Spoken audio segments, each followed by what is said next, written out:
Good morning and welcome to Sportuccino. It is Thursday the 6th of October and we are live on Facebook. Facebook.com/Sportuccino. It's another great morning of sport. We're looking ahead to the World Cup qualifiers on today's show.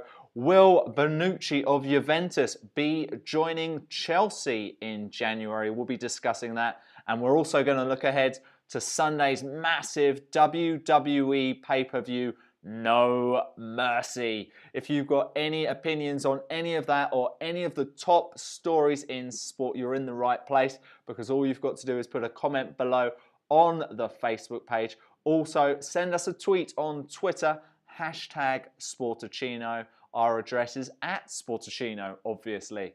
All right, we're going to get onto all of that in just a moment, but here are your morning headlines.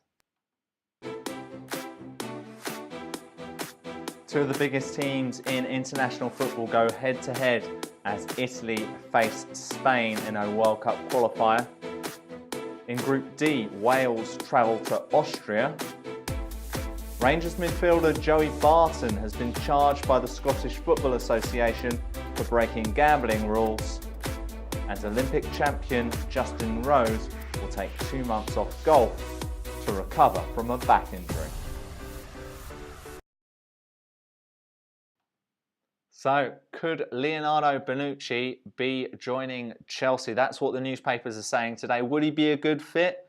Should that be the player Chelsea are looking at? Is David Luiz working out at Chelsea? They got him back from Paris Saint-Germain. A lot of people saying it's not quite the type of player Antonio Conte wants at Chelsea. You know, he can't even get into the Paris Saint-Germain side because they've got Thiago Silva and Marquinhos. So that's part of the reason I think that Paris Saint-Germain sold him back to Chelsea. Is he the right player for Antonio Conte? They're going to try that back three. Is that working? We're not quite sure. They had a win recently, but they had those 2 defeats as well, including that one against Liverpool. A lot of things for Antonio Conte to think about right now. We'll see if they do get Leonardo Bonucci. Is he as good as what everyone thinks? Is he that really good, kind of almost like sweeper type player who likes to play those crossfield balls? What do you think? I'd love to hear from you. #Sportuccino and @Sportuccino on Twitter, and also on the comments below on Facebook.com. We would love to hear your thoughts. Well, today's show is brought to you by Balmont Associates. They are a specialist recruitment-to-recruitment agency based in Brighton and London. They help other recruitment companies grow and develop. They're also sports enthusiasts. That's good to hear. Balmont Associates staff are often spotted at the Brighton and Hove Amex Stadium and also at West Ham's Olympic Park. You better look out for them.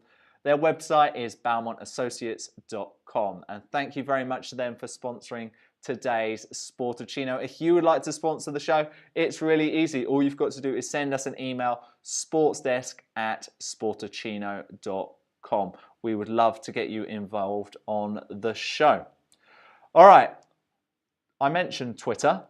Well, on Twitter, we have a daily poll every single day. We want you to get involved in the show on the poll. And here is this morning's poll. We are looking at who will win tonight's FIFA World Cup qualifier between Italy and Spain. Obviously, Italy beat Spain in Euro 2016.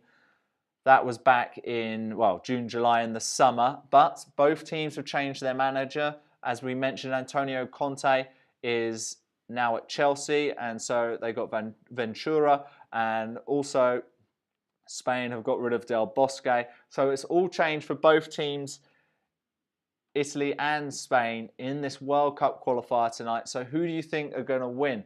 There's talk that Spain were a little bit more zippy in their last qualifier, that they looked a little bit more adventurous. They looked a little bit laboured at times in Euro 2016. So could they finally get revenge over Italy after they knocked them out of Euro 2016? I'd love to hear your thoughts on that on the comments page on #Sportuccino on Twitter. All right, that was today's poll. Let's look at the result of yesterday's poll in just one moment. There's today's poll. Here is yesterday's poll. Will Tyson Fury ever compete in professional boxing again? Of course, he had that admission to Rolling Stone magazine that he'd done lots of cocaine to help with depression. And he cancelled that fight. Well, he didn't cancel it, but the fight against Vladimir Klitschko has been cancelled in November after he failed a drugs test, which allegedly was due to cocaine use. So will we ever see him fight again? There's reports coming out of The Guardian today that the WBO will strip him of one of his world heavyweight titles that he won when he beat Klitschko last year. So it's not a very positive time for Tyson Fury. Will we see him fight again? Who knows? But if we look at that poll one more time, 67% of you say yes. So that's 2/3 of you believe that you will see him fight again. Well, it would be great if we did, because he was really impressive when he beat Vladimir Klitschko last year. Well, we've been talking about being in a ring just there. Let's talk about going into a wrestling ring. Now, for a lot of you who know me, I love my professional wrestling. I love my WWE. So a lot of my professional background, I've written articles for SkySports.com on WWE. I've been a commentator for Eurosport. I've done ring announcing for QPW in Qatar, all of that. And I thought, if we're going to launch Sportuccino, we've got to get a bit of wrestling involved. So ahead of every WWE pay-per-view, we'll do a preview with a wrestling expert. And after every WWE pay-per-view, we will do a review of what we thought, whether the results were right, what was the best match, etc. So I'm delighted to introduce from Hooked on Wrestling today, Paul Benson, to discuss this Sunday's WWE SmackDown only pay-per-view No Mercy. Paul, welcome to the show, and thanks for being the first guest to come live from a car. Morning, Richard. Thanks for having me. Yeah, sorry about the less than glamorous surroundings. I'm doing my David Brent today. I'm up at Scotch Corner. Oh, fantastic. Well, let's talk a little bit about wrestling this morning, live from the car. I think it's because there's no baby in the back seat, which is throwing me off, but never mind. What do you mean no baby? Oh, no. Well, you haven't lost the baby, have you? Where's the baby? Anyway, back to wrestling. WWE No Mercy, packed card. Let's start from bottom to top, and most probably on the lower end of the card, you've got Nikki Bella versus Carmella. The return of Nikki Bella, the real push of Carmella as a new WWE women's star. Where do you think this match will be going? It's a hard one to pick, isn't it? On one hand, you've got Nikki Bella, who has been, the indestructible, sort of unbeatable force in the women's division for a long time now. But on the other hand, you've got Carmella, new, impressing. I quite like that whole sort of trashy Staten Island character. I think it's got some legs as a heel, and I just have an inkling that because of the way I think the other women's match is going to go, I think Carmella is going to win here and sort of cement the division as having sort of numerous challenges on both sides of the face-heel divide. You mentioned about the Staten Island gimmick. Is it not weird that on Raw you've got Enzo and Cass doing a similar gimmick, but they're faces, and then on SmackDown you've got her doing a similar gimmick, but she's a heel? It's kind of jarring, isn't it? But I suppose for the main audience, they wouldn't necessarily associate those two acts together, and they're played very, very differently. Do the majority of the WWE's worldwide young audience even really know where Staten Island is, or that it's a thing? I think they're just maybe coasting on the fact that they're both a bit ghetto, and playing it that way, really. It's not something that's ever bothered me. Okay. Well, we'll see who wins that. I personally think Nikki Bella will go over in that one, because I think Carmella has kind of won a few matches recently, and I think it's time for them to put over Nikki Bella once again as the strong veteran. All right, moving on. Randy Orton versus Bray Wyatt. I love the clip the other day where Orton locked him in. I'm not a big fan of Bray Wyatt promos personally. A bit disappointed in the last pay-per-view. Well, completely in the last SmackDown pay-per-view, but that's another story. But with the fact of the Randy Orton-Bray Wyatt match and everything which happened there, in the end he faced Kane, I think. Where do you see this one going on No Mercy, Paul? I think I'm pretty clear where this one's going, actually. It's all set up nicely for a Bray Wyatt win with some interference. I'm sure people have seen that Eric Rowan's now out injured for the next sort of 4 to 6 months, so he's out the picture. But you've got a guy lurking in the background who's now fit and healthy, apparently, called Luke Harper. Been backstage at recent shows, and I think it'd be the perfect spot to bring him back in, cost Orton the win, and give Bray Wyatt the victory that he so desperately needs. It's becoming a bit of a joke how much he actually loses. That kind of needs to stop if they've got any serious plans of him doing anything at all in the future. Yeah, it's like this endless cycle, isn't it? He loses, then they build him up for a few weeks, and then they put him against someone else, and then he loses again. Yeah. It's kind of a bit weird, and we've seen it with other people before. I'm trying to think. Umaga was an example who they build up. At times they do the same with Rusev. It's a bit frustrating. A great example, but really, at least those guys got their moment in the sun. It seems like Bray Wyatt came in as this really well-hyped, great, new, fresh character, and he never really did anything. You know, he goes from top-line feud to top-line feud with no direction, ends up coming out on the losing end of those feuds way more often than not. Just to me, it's been over 2 years now, and it's getting to the point where he's almost, beyond rehabbing.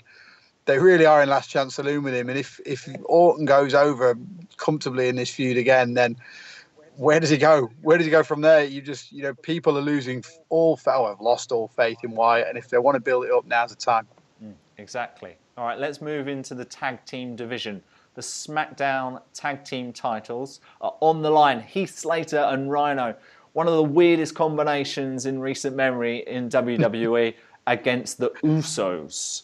What do you think about both of these teams right now? Obviously, the Usos have changed, and it's quite a weird pairing of Heath, Slater and Rhino. And for me, I don't really like the fact that they're champions either. Me neither long term, but I think it's a great sort of short term story. What they did with Heath Slater post draft, who could have seen that coming? He's gone from being an absolute nobody to being one of the most beloved mid card characters on either shows, and the crowd reactions really shows that they've done a great job. The story of those guys getting to the tag team title final, winning it, kind of wrote itself, but at the same time, it was really well done. Now that story's over, and it's time to switch the belts over to the Usos. I'm a big fan of those guys. Not really fully on board with the heel character yet, but it's early days. They've got plenty of time. And the real money in that division is a long-term feud between them and American Alpha, and the belts are needed for that. It's a mortgage job, really, isn't it, on the Usos winning this?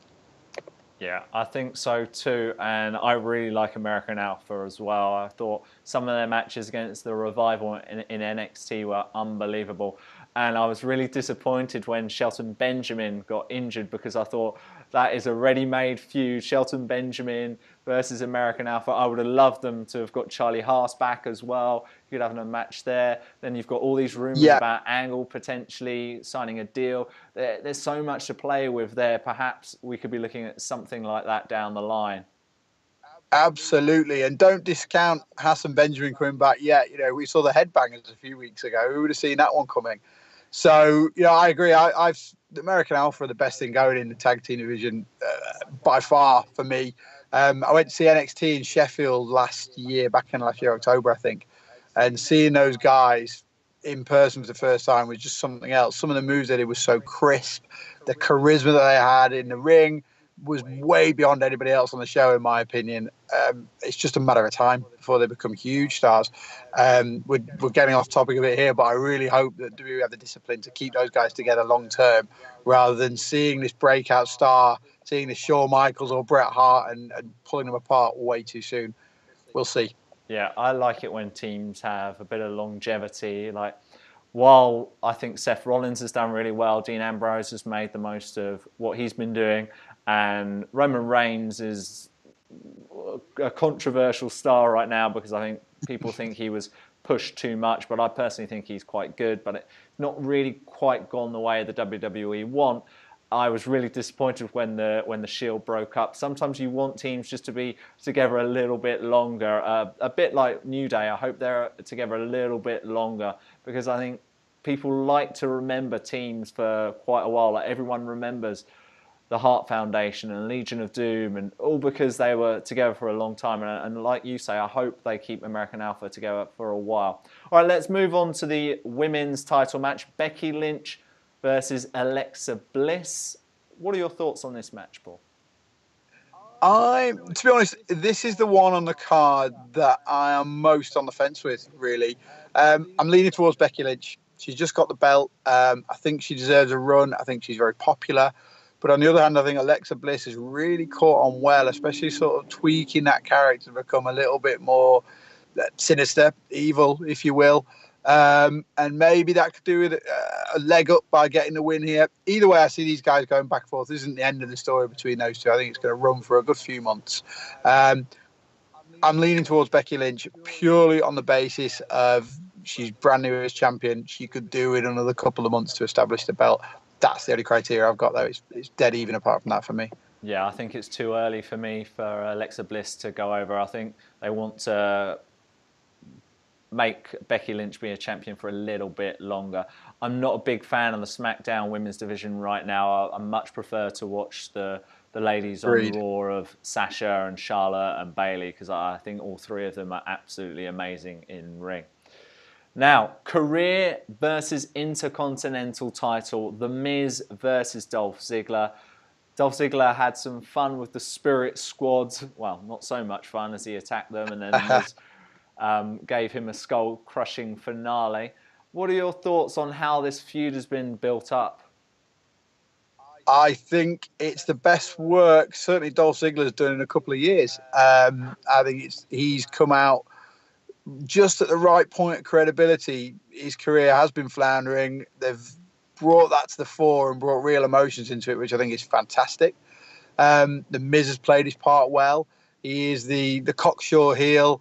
I'm not the Miz's biggest fan, I'll be honest. I see all this raving love for this character he's had. I don't see it necessarily.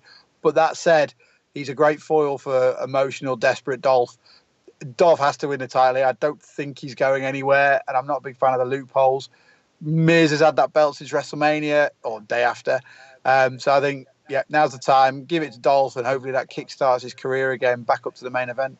I'm a big Dolph Ziggler fan, so I'm hoping it isn't him retiring. You know, I've read spoilers on the internet saying, he's interested in becoming an agent, or I've read things, he's really enjoying his stand-up comedy, but you know, I think he's the type of guy who won't settle until he is the champion. But then again, I thought the same about John Morrison, and then John Morrison took a break, has been doing some great stuff in Lucha Underground and the rest of the world, including QPW. So it's, you know, I would be very shocked if Ziggler was to lose. And maybe if he was to lose, there'd be some really weird loophole. I know they said there'll be no loopholes, there'll be no Raw, but this is the WWE. They can change the rules whenever they want, can't they? Yeah, this is John Cena that got fired and didn't miss a show, if I remember rightly, in the Nexus angle. So, yeah, you can't really trust WWE's retirement stipulations at all at this point. Exactly. I've lost confidence if John Cena is to retire or take a break or be injured, because he's pretty much guaranteed to be on the next show. And great credit to him, and we all know that he really loves WWE and he's very passionate about it, and you know, I clearly love his commitment for it. But I think what he even forgets, and the WWE forgets, is that actually sometimes less is more, and if you see less of him when he does return, then it's more of a big deal. Like, I don't want to go all the way to the other spectrum, but someone like Brock Lesnar, you know, when you see him, you're like, wow, it's Brock Lesnar. Even just making an appearance. Or when you see Cena every week, it's like, oh, it's Cena. I've seen him before. And they don't need to do it to the Brock Lesnar level, but just maybe a little bit less. I think you're absolutely right. I would say over the last sort of 18 months, they have learned that lesson. And we're seeing much less of Cena overall, far less of him in that main event spot. And like you say, when he does go into the main event, like this pay-per-view, it actually means something, rather than it being the ubiquitous John Cena, top of the card, going over everyone, bore show that we all got very, very sick of a long time ago.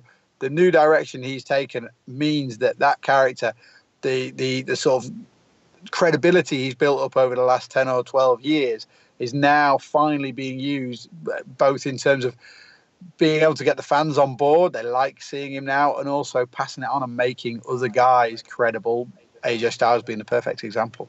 Well, I think he did that a lot last year with his United States title run, and he was actually, as a friend of mine, James Wiley, keeps reminding me, that he was my Wrestler of the Year for 2015 just because of that run with the US title and the fact that he was able to put other young stars over. Well, let's talk about that match on Sunday, that triple threat between AJ Styles, the reigning champion, the former champion Dean Ambrose, and John Cena. Could Cena be winning that 16th title? Do you expect AJ to retain the belt, or could Dean Ambrose win it back? Well, first of all, I think we can all discount Dean Ambrose as a winner in this one. He is there for storyline continuity, for a bit of action, to make a difference in just being Cena against Styles. I think he's a non-factor. The other two guys, that's where the real action is. Cena, as I touched on earlier, fully deserves that 16th reign. He will get that 16th reign, but they're going to want to make that one of the biggest moments of all time. They're going to want to make that a real WrestleMania moment. As such, I would say AJ's nailed on for this. And I think he fully deserves it. He's surpassed everybody's expectations since he came into the company. I worked with TNA for a lot of years. I worked selling their international distribution rights, so I was very familiar with his TNA work. And frankly, I was never the biggest fan. I thought he was great in the ring, but he didn't do anything for me as a character. Since he went to New Japan and really reinvented himself, and he's brought that AJ Styles into WWE, I'm bowled over. And I think he's coming to WWE like a house on fire. I think he's probably surpassed the expectations of everybody who hired him. And for me, he's the best thing going in that company. He's got a main event character that has been absolutely nailed on. He's had a very gradual but well-established run up to that main event spot, and it feels so right that he is the champion. Taking that away from him now would just deflate everything. He's a guy that can run with this belt until WrestleMania and have Cena beat him in a main event that really matters. For that reason, I think we're going to get a great match, possibly one of the top 5 of the year. And I think we're going to see AJ Styles hold that belt aloft, and everyone's going to be pretty happy with that, I think.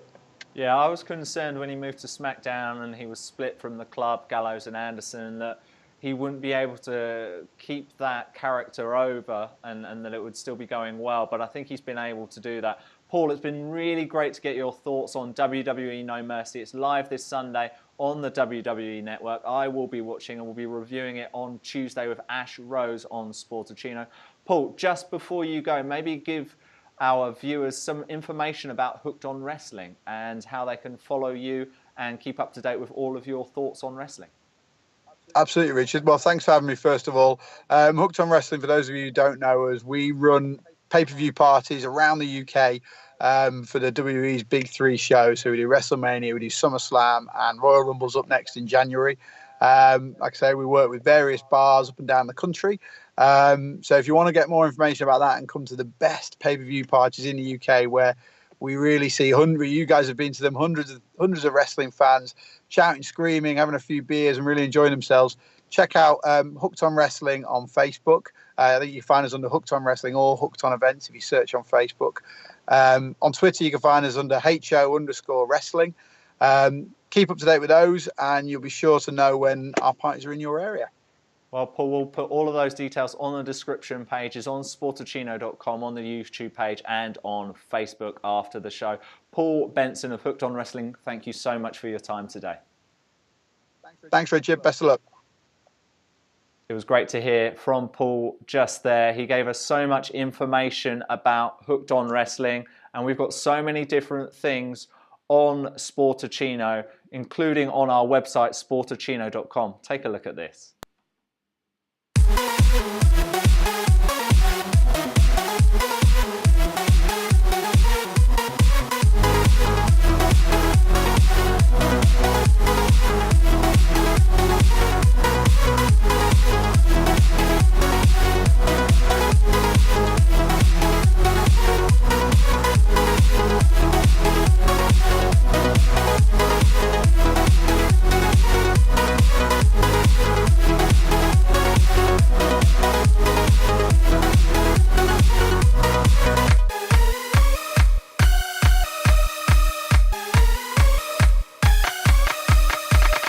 Well, today's show is brought to you by Balmont Associates. They're a specialist recruitment-to-recruitment agency based in Brighton and London, which help other recruitment companies grow. They're also sports enthusiasts, so the Balmont Associates staff can often be seen at Brighton and Hove's Amex Stadium and also West Ham's Olympic Park. If you want to learn more about them, you can go to their website, balmontassociates.com. Thank you so much to them for sponsoring today's show. If you would like to sponsor the show, all you've got to do is go to sportsdesk@sportuccino.com. We've nearly come towards the end of our show today. If you'd like to get involved, go on the Twitter site @Sportuccino. Use the hashtag Sportuccino. See, I'll get it out in the end. And continue to like and share the page on Facebook. On tomorrow's show, we've got the Eurosport commentator Andy Bodfish. He is a football expert. We'll be talking about last night's matches. Well, the matches tonight, in fact, between Italy and Spain, the matches from the night before, and also Wales's trip to Austria. We'll also look ahead to England versus Malta and all of the other big international football fixtures. We've run out of time today, so we're unable to do our product review. It is MyFitnessPal. You might remember that Ian Pritchard from 360, the body transformation coach, it was an app he recommended. It's an app I personally use. We will review that tomorrow on Sportuccino. But that's all we've got time for now. We'll be back tomorrow morning at 8 a.m. British Standard Time on facebook.com/Sportuccino. Thanks for watching.